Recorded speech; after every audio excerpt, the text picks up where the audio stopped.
బెట్రా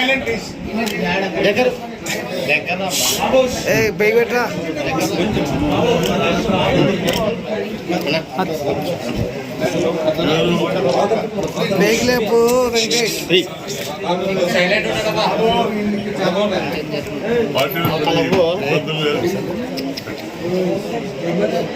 పార్టీలో కొన్ని ఇబ్బందులు ఉన్నప్పటికీ కూడా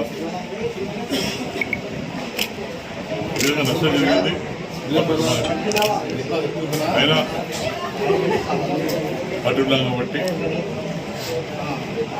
పార్టీకి తప్ప సపోర్ట్ చేయాలి కాబట్టి మనస్ఫూర్తిగా లోక్సభ అభ్యర్థి నారాయణ గారికి అలాగే కోమూరులో అసెంబ్లీ పోటీ చేస్తున్నారు.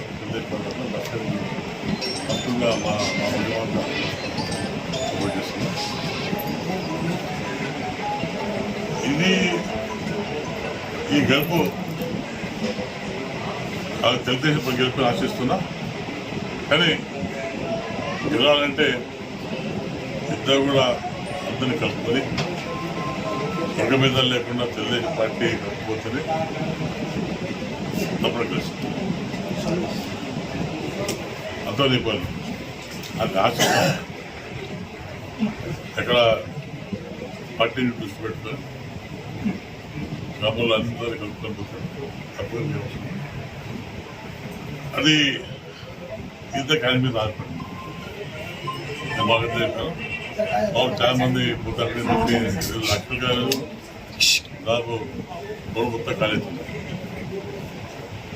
నేనే వాళ్ళతో నేనే వాళ్ళతో కాబట్టి నువ్వు కూడా నా పంట మీద పెడతాను. పార్టీ ఈ పార్టీ గుర్తించాను. మాకు కలిసి పార్టీ గెలవాలి. వస్తే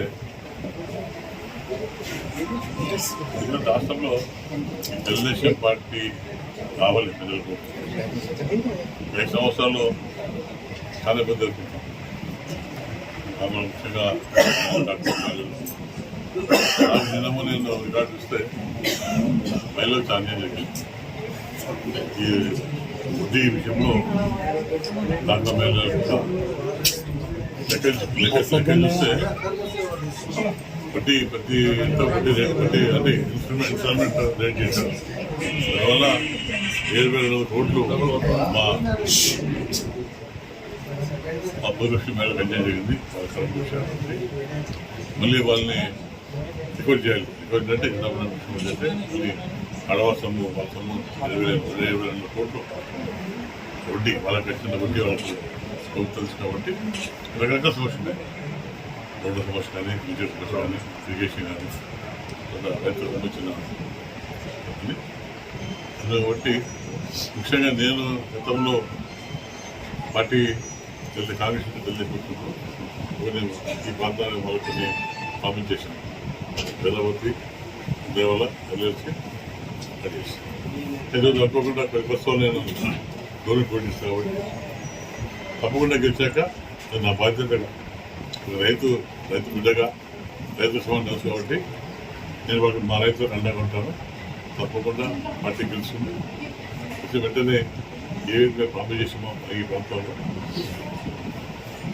తప్పకుండా కంప్లీట్ చేస్తాను. సమస్య లేదు రైతులకు. నేను ఎమ్మడి అంటా ఉంటాను.